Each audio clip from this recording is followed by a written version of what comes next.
Hi, welcome to another episode of Look Ma No Hands. My name is Linda. Each week I talk about what I'm stitching, what I'm wearing, what I'm reading, what I'm watching, and there hasn't been a segment lately, but every once in a while I pop in a little segment that I call Fancy Footwork, which I demonstrate how I use my feet to do various daily tasks. This week I had intended on wearing my new headband that I made for myself for summertime, but then the outfit that I picked out didn't really go with the headband, so a little bit of a change in programming and a change in wardrobe. The headband that I'm speaking of is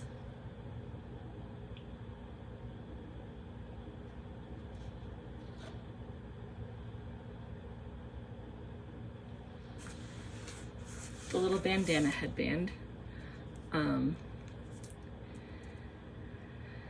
Again, trying to think of fun and creative things to make for summertime and warm weather. So I figured, why not a headband? And it does fit really nicely and serves its purpose well, but the colors didn't really coordinate with the outfit I have on for the day, so there's that. That's also what I've been stitching this week. It's a design that takes pretty basic stitch work. The band is made from half double crochets.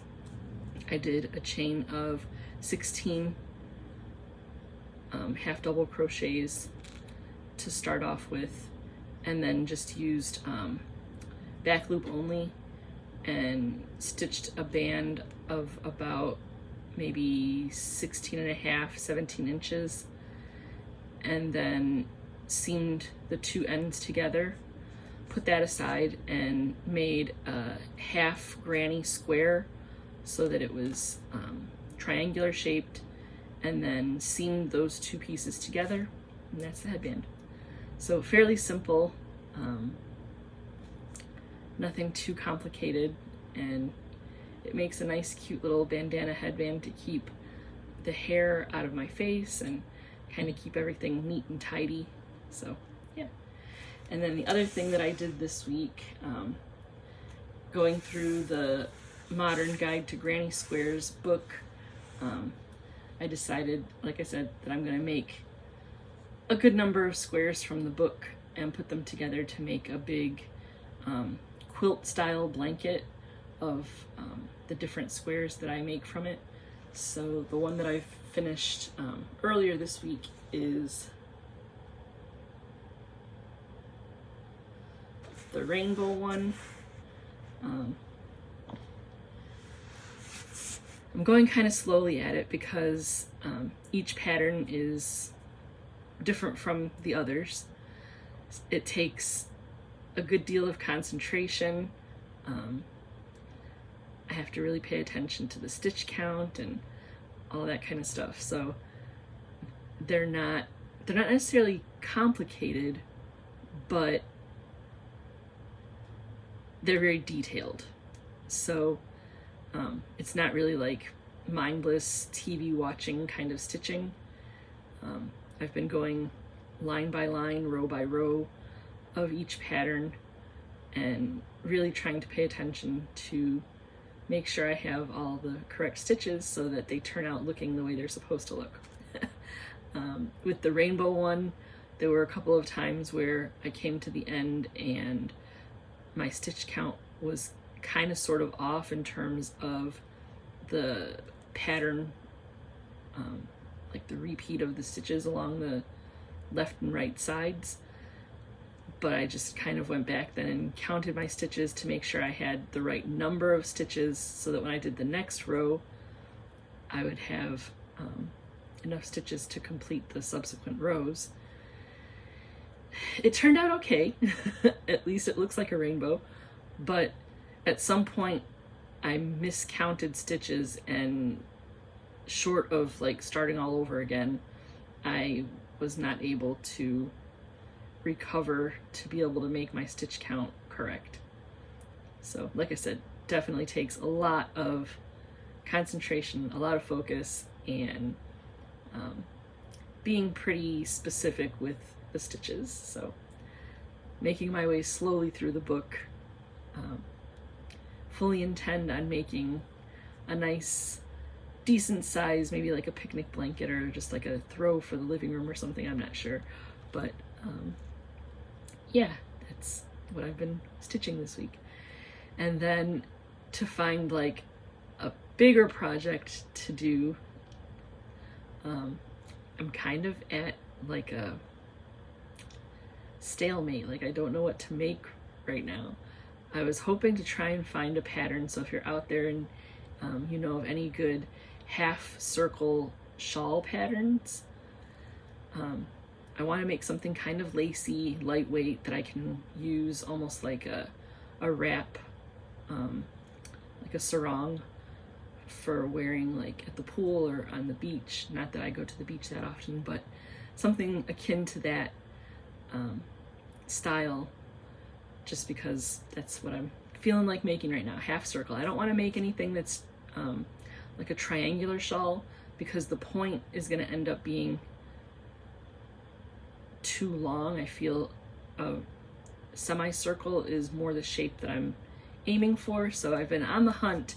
At one point a few months ago, I found one that I really liked. I went through my YouTube history to try and find the video that I watched, and I can't find it, and I really liked it. It was really a nice lacy shawl. It was half circle like I'm looking for, and for the life of me I cannot find it. And I tried to do like a YouTube search just in the general like YouTube video vault, and I can't find anything like what I'm looking for. So feeling a little frustrated because I have a couple of skeins of yarn that are lightweight cotton that I really want to use to make this kind of shawl, and I can't find what I'm looking for. So there's that little frustration there. So hopefully I'll find something soon, because I'm just itching to get stitching on those nice kind of fancier cotton yarns that I have. So yeah. This week what I've been reading, the first book that I finished this week is Apples Never Fall by Liane Moriarty. I've read one of her books previously, very much enjoyed it, and this one very much enjoyed it. One of the things that I like about her writing is the way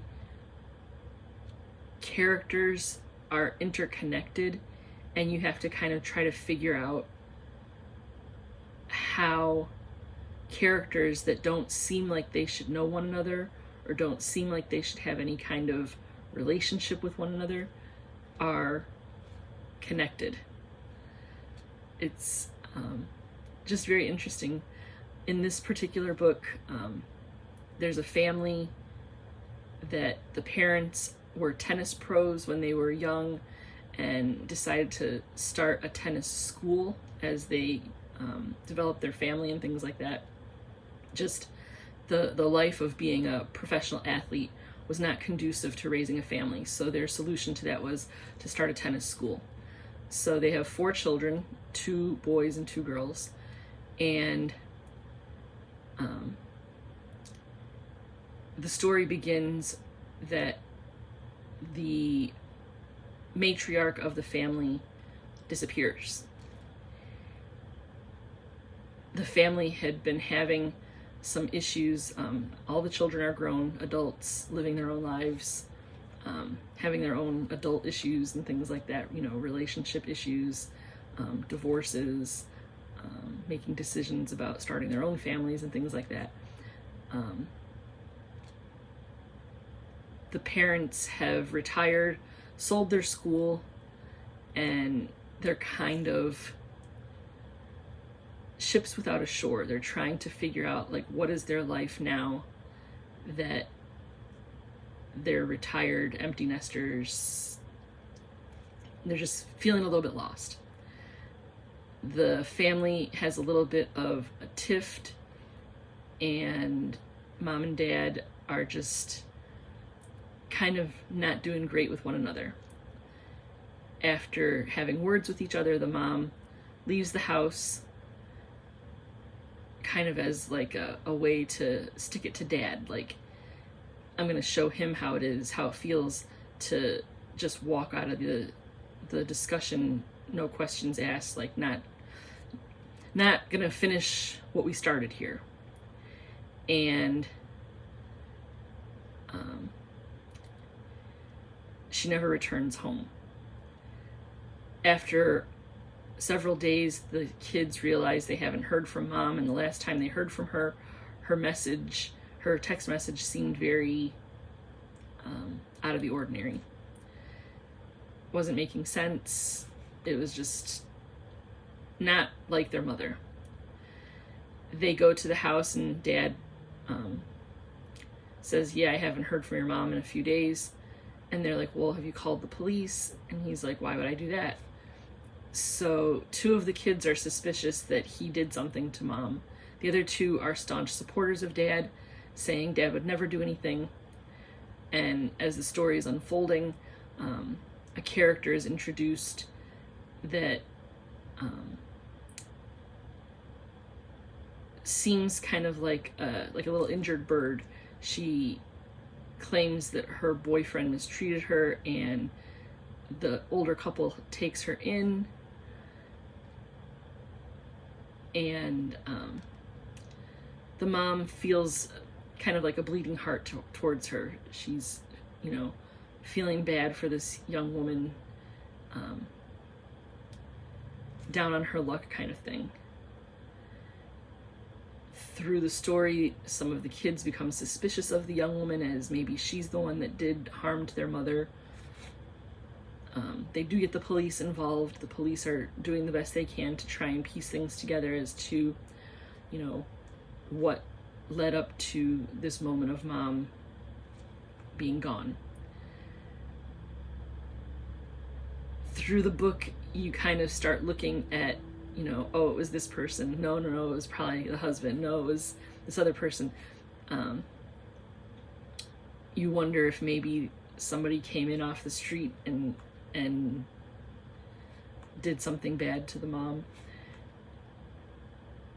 Throughout the book, there were a few times that I thought, oh, I've got it figured out, and then, no, I didn't. We do find out at the end what happens to mom, and kind of a surprise ending, a pretty big twist that I did not see coming at all, but it was definitely a satisfying ending. So yeah, like I said, it was an interesting read. It was very much a book that makes you think about like how families kind of grow and change over time, the way we perceive things, our own personal experiences affect our perception of the overall story. Oftentimes, our feelings kind of interfere with how we interpret situations. So, yeah, the author, Liane Moriarty, does a great job of like shining a light on the human experience and how there's that saying that there's 3 sides to every story: his side, her side, and the truth. This book definitely kind of uses that as like a theme of things aren't always what we see. They aren't always what we're thinking is to be true. So it was a good book to kind of keep you thinking about how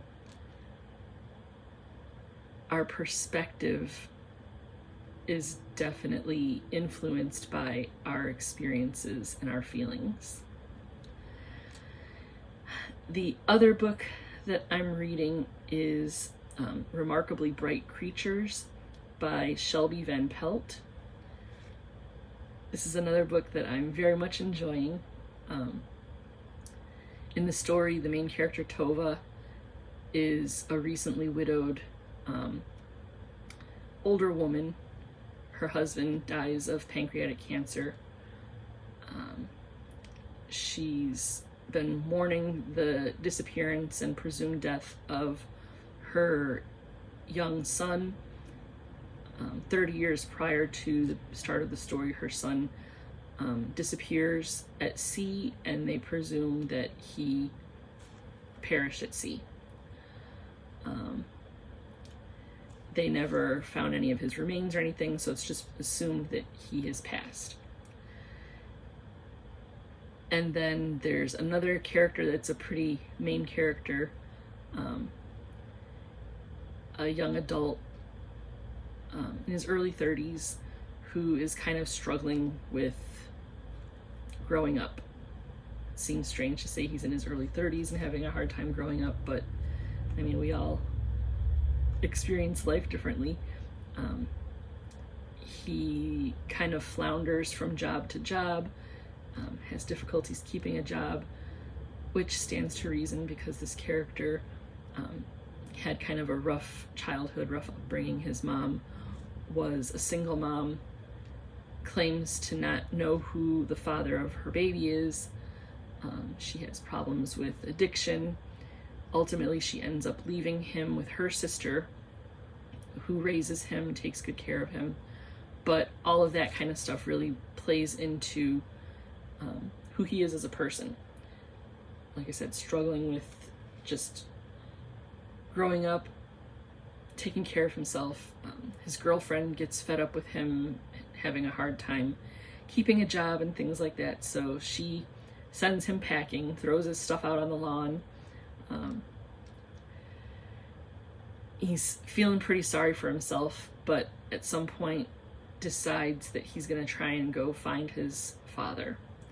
He had some of his mom's personal effects that kind of point him in a certain direction, and he ends up traveling from California to Washington State on his journey to look for his father. In the meantime, he ends up in the town that Tova lives in. She is retired. She works part-time at the local aquarium as like the custodian in the evening. So she mops all the floors and cleans all of the exterior of the fish tanks and things like that. And she has a domestic accident. She has a home accident where she falls and becomes fairly injured, out of commission from work. The young man then is hired on as like the substitute for her position until she's able to come back to work. They forge a bit of a friendship, and one of the characters that Tova has quite a big friendship with is a giant Pacific octopus that is housed at the aquarium. This character is quite important to the story, as he has his own voice in the story. He speaks about what he observes living in the aquarium, and he recounts his story according to how many days he's been at the aquarium. You kind of really come to be attached to Marcellus, the octopus. He's very interesting, as they portray him, that he's, you know, this sentient creature that has like emotions and recognizes Tova, and he starts making connections between different characters that like he notices similarities that people observing one another don't notice. The story is just very, again, people that you don't think are connected, all of a sudden there is a very personal connection, and Marcellus is trying his best to bring those people together. Seems strange to think that like an animal that's in captivity could be so pivotal in bringing together these characters, but the author does an awesome job of really bringing Marcellus like some humanity. You almost come to a point where you don't realize that he's just a sea creature, like he's just this animal in the tank. But yeah, I'm enjoying the story. All of the characters, even the more minor characters, are very multi-dimensional. I've been just really enjoying the author's style and seeing like how they're crafting each character. When I read, I always wonder, because I'm a creative person, like how long it's taken these authors to create their characters, because the characters just sometimes come to feel so real, like you almost feel like you know them, or like you could bump into them on the street. So yeah, I'm enjoying this book. So next week when I come back and have finished it, I have about maybe 3 hours to go to finish this particular book. I'll let you guys know if I was satisfied with the ending. I think I will be. I can kind of see the direction in which the book is going, so but I will confirm with you next week if I was in fact happy with how the ending went. So yeah, what I've been watching, of course, every week we watch General Hospital. I've gotten Tim into watching GH with me, so we've been enjoying that every day. We started watching the Stephen King miniseries Storm of the Century. He says this is definitely better than Rose Red. I just think that it's more interesting to him because it's a little bit more specific with like the darkness of it. It definitely has like that intense Stephen King flavor to it. So yeah, he's enjoying Storm of the Century with me. And then we've been watching Everwood and Who's the Boss.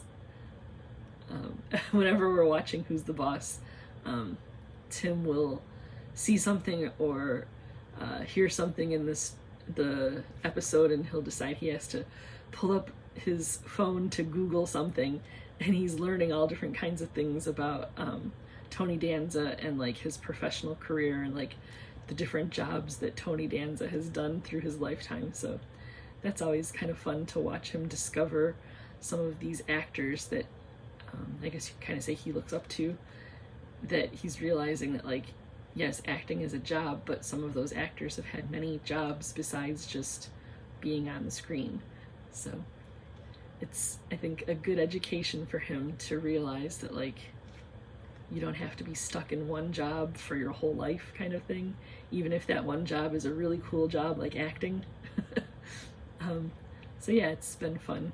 And then we've been watching Everwood, which again, just a nice like kick back and relax kind of show, a little bit nostalgic for me, and a chance for him to kind of get a glimpse into what my life was like when I was his age, and like experience like some of the things that I was interested in. I mean, obviously I can tell him things like that, but for him to kind of see a fictionalized version of life in the early 2000s, yeah, it's just cool.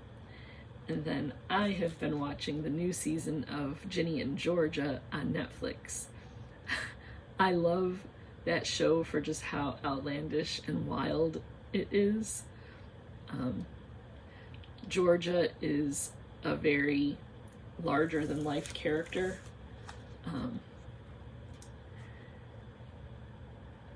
I can't imagine knowing anyone in person quite like Georgia. She's sassy, to say the least. Very calculating in decisions that she makes. She's another character that had kind of a rough life as a youth, being a teenage mom, all that kind of stuff. But she's definitely like a fun, interesting character that she just does her own thing, and she's Georgia and she makes no apologies. And then poor Ginny, who is being raised by this teenage mom, this single mom, and she's now a teenager herself, kind of going through all of the angsty things teens go through, and then having this kind of crazy mom. Maybe I shouldn't say crazy mom, she's just very non-traditional. But she's pretty out there. She does things that are more than just a little questionable. But yeah, it's just a fun show. The characters are, though they're very out there, a lot of the things that they go through are very relatable. Just the mother-daughter relationship, watching Ginny try so hard to like protect her mom, and of course we all think like moms should be the ones protecting their children. Georgia working hard to protect her children, and in doing so kind of ends up being the one that hurts them the most. Yeah, it's just a very complicated story. This is the 3rd season. I watched the first 2 seasons like just voraciously. Like I really enjoy the show. It's a little bit of like a whodunit in there.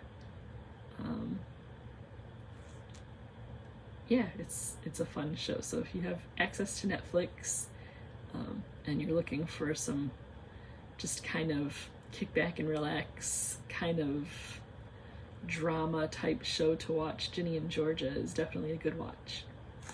And that's pretty much all I have for this week. Every week I do kind of pay attention to the analytics on the channel to see like if what I produce is enjoyable. I read all the comments. I really enjoy reading the comments just because it's nice to see who comes back on a regular, and the comments are just as interesting as like the books that I've been reading. I never really know what to expect in the comments, and sometimes there are real gems in the comments. So this past week, Diane posted a comment that I really enjoyed. I laughed out loud when I read her comment, and yeah, it was just a fun little story that she put in there, so that was cute. And I appreciate everybody's comments. Like I said, all the comments have been kind and supportive, and I really like to see that, just because I want to have like a community where everybody can just, you know, express kindness to one another. I'm hoping that I bring a little levity to your week, and that you feel kindness from me. And yeah, I enjoy doing the weekly updates like this, and hope that if you're watching and this is your first time here, that you consider subscribing. And if you're already subscribed, thanks for coming back time and again. Hit the like button if you're so inclined, and leave a comment, because like I said, I read them. I enjoy hearing from you guys. I try to comment back, but sometimes my brain is just not feeling like I can say something that's important. That's not really the right word, but I don't want to just make a comment just to make a comment. I want to kind of contribute to the conversation. make a impactful comment. I don't know how I want to word that, but just I want what I say to carry meaning. I don't want to just be kind of flippant with my words. So yeah, if you like what you see and you're looking for more than just this half-hour episode that I have every week, I do have a playlist with all the previous episodes from the last 5+ months, so you can go check out that playlist. And hopefully I'll be back next week with another episode. All right, thanks for stopping by.